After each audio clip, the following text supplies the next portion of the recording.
अस्सलाम वालेकुम, मेरा नाम शेफ़ अफ़ज़ल है और आज मैं आपके साथ एक और बहुत ही ज़बरदस्त किस्म की चटनी की रेसिपी शेयर करूँगा। तो आज दोस्तों हम बनाएँगे इमली, आलू बखारा और खुबानी की बहुत ही ज़बरदस्त किस्म की चटनी और इसके साथ हम इस्तेमाल करेंगे खजूर का भी। और ये चटनी इतनी मज़ेदार बनेगी ना, यकीन करें आपका दिल खुश हो जाएगा ये बनाकर।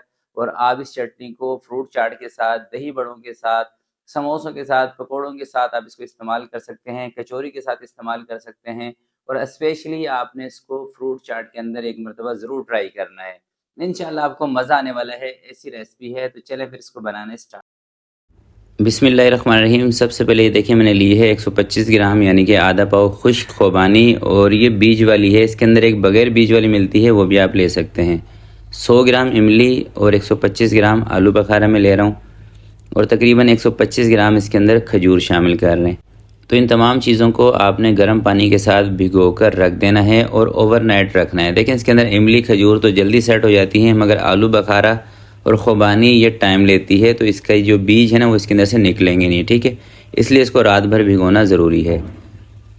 तो ये देखें दोस्तों, इनको ना मैंने रात भर भिगो के, मगर मैंने इसको फ्रिज के अंदर रखा था, ठीक है। इस बात को याद रखिएगा, आपने इसको फ्रिज में रखना है भिगोने के बाद। बाहर रखेंगे तो इसमें स्मेल आ जाएगी।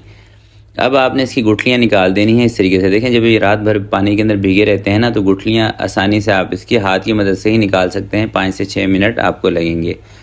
तो एक मरतबा सारी चीज़ों की गुठलियाँ निकाल लेते हैं, इमली की भी, खजूर की, खुबानी की और आलू बखारे की। उसके बाद आगे का क्या प्रोसेस करना है वो आपको बताऊँगा। थोड़ी सी अभी है मेहनत का काम, उसके बाद बिल्कुल इस रेसिपी में आसानी है।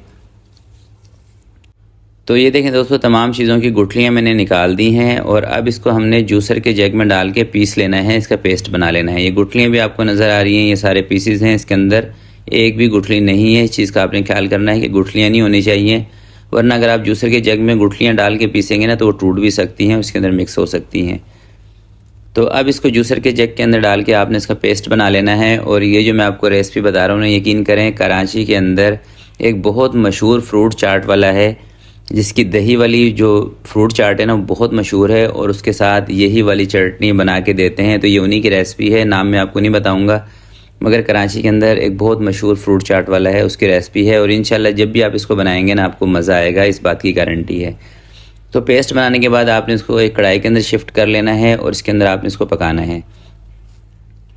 और साथ ही इसके अंदर थोड़ा सा पानी भी शामिल कर लें, और आधा कप आपने इसके अंदर चीनी भी शामिल कर लेनी है, यानी कि 100 ग्राम चीनी शामिल करनी है। चीनी इस हिसाब से शामिल करनी है जितनी आपने इसके अंदर इमली ली है, ठीक है।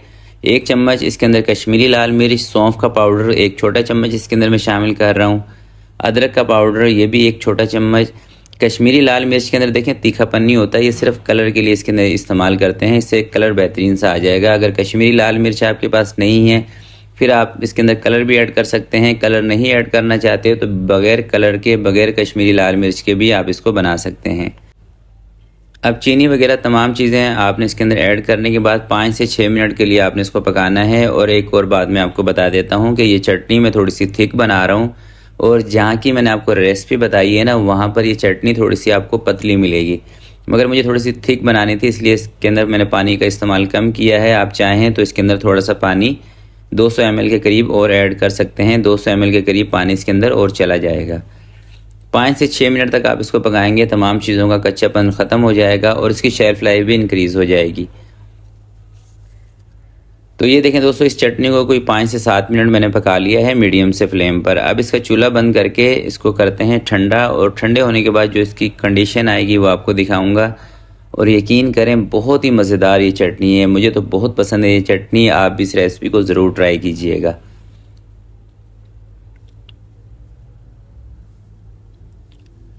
तो ये देखें दोस्तों, ठंडा होने के बाद कुछ इस कंडीशन में ये चटनी आ जाएगी, और लाजवाब चटनी है। आप इसको खासकर फ्रूट चाट के साथ इस्तेमाल कीजिएगा, जो फ्रूट चाट दही के साथ बनाई जाती है ना उसके साथ। और अगर आप कहेंगे कि दही वाली फ्रूट चाट की भी शेफ़ हमें रेसिपी बताएं, तो इंशाल्लाह स्ट्रीट स्टाइल आपको जो दही वाली फ्रूट चाट होती है ना उसकी रेसिपी भी आपको बताऊँगा इसी चटनी के साथ। और आप इसको दही बल्लों में इस्तेमाल कर सकते हैं, पकोड़े समोसे के साथ इस्तेमाल कर सकते हैं। रमज़ान का आप यूँ समझ लें कि ये गिफ्ट रेसिपी है, तो इसको आपने ज़रूर बनाना है। तो आज की वीडियो के लिए दोस्तों इतना ही। और अगर आप इसको बनाकर रखना चाहते हैं तो आपने इसको फ्रिज के अंदर रखना है, बाहर नहीं रखना, रूम टेम्परेचर पर ये ख़राब हो जाएगी। तो आपसे मिलते हैं किसी नेक्स्ट वीडियो में। तब तक के लिए अपना बहुत सारा ख्याल रखिएगा, अपने वालिदैन का ख्याल रखिएगा। अल्लाह हाफिज़।